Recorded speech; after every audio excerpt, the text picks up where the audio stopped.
एका हॉटेलच्या खोलीत 19 वर्षांच्या तरुणाचा मृतदेह सापडतो. त्या खोलीत त्याच्यासोबत असते त्याची 23 वर्षांची प्रेयसी.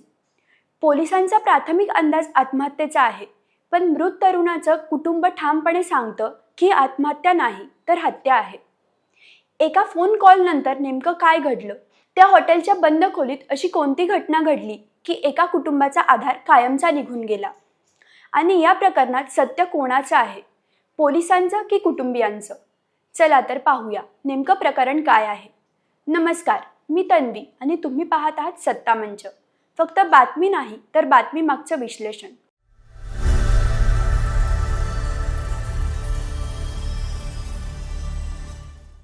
ही घटना आहे छत्तीसगडमधील भिलाई शहरातील. अवघ्या 19 वर्षांचा हा तरुण खासगी कार्यक्रमांमध्ये ढोलक वाजवून आपल्या कुटुंबाचा उदरनिर्वाह करत होता. वय लहान असलं तरी कुटुंबाच्या जबाबदाऱ्या त्याने खांद्यावर घेतल्या होत्या. मेहनत करून तो स्वतःचं आणि कुटुंबाचं भविष्य घडवण्याचा प्रयत्न करत होता. गेल्या 6 महिन्यांपासून त्याचं 23 वर्षांच्या एका तरुणीसोबत प्रेमसंबंध होते. पोलिसांच्या माहितीनुसार दोघे यापूर्वीही अनेक वेळा वेगवेगळ्या हॉटेलमध्ये एकत्र थांबले होते. त्यामुळे 7 जुलै रोजी ते एका हॉटेलमध्ये गेले तेव्हा कोणालाही यामध्ये काही वेगळं वाटलं नाही. पण कोणालाच कल्पना नव्हती की हीच भेट त्या तरुणाच्या आयुष्यातील शेवटची ठरेल. पोलिसांनी दिलेल्या माहितीनुसार त्या रात्री दोघांनी हॉटेलच्या खोलीत मद्यपान केलं. सुरुवातीला सर्व काही सुरळीत होतं, मात्र काही वेळाने तरुणाच्या मोबाईलवर एक फोन आला.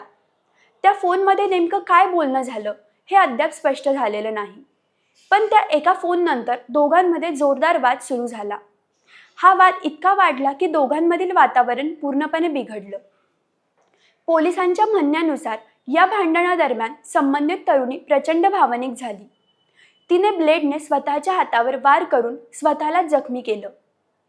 त्यानंतर अतिमद्यपान आणि दुखापतीमुळे ती खोलीतच बेशुद्ध पडली.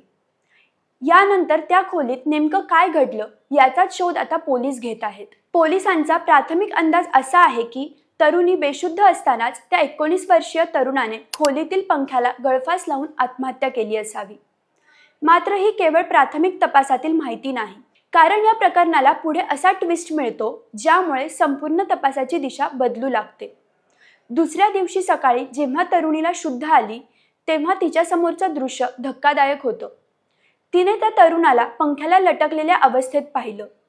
घाबरलेल्या अवस्थेत तिने त्याला खाली उतरवलं, त्याच्या मित्रांना फोन करून माहिती दिली आणि त्यानंतर त्याला तातडीने रुग्णालयात नेण्यात आलं.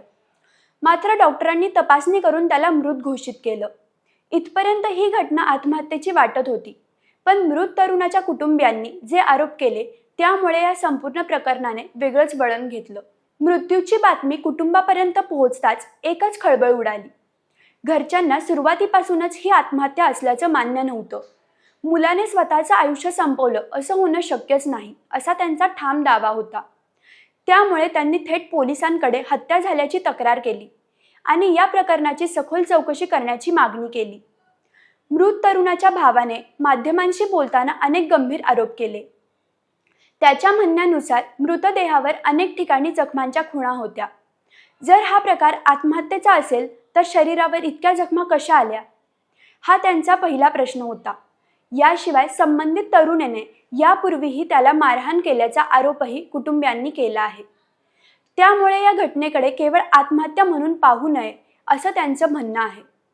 कुटुंबियांनी आणखी एक महत्त्वाचा मुद्दा उपस्थित केला. त्यांच्या म्हणण्यानुसार जर तरुणाचा मृत्यू रात्रीच झाला होता तर संबंधित तरुणीने तात्काळ हॉटेल व्यवस्थापनाला किंवा पोलिसांना माहिती का दिली नाही? ती अनेक तास त्या खोलीतच का थांबली?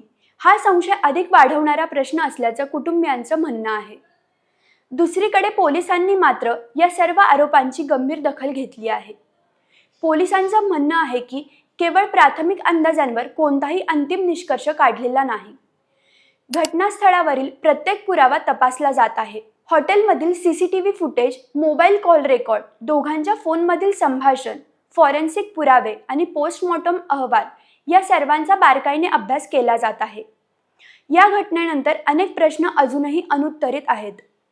त्या रात्री आलेल्या फोन कॉलमध्ये नेमकं काय बोललं गेलं होतं? त्या फोन नंतर दोघांमध्ये इतका मोठा वाद का झाला?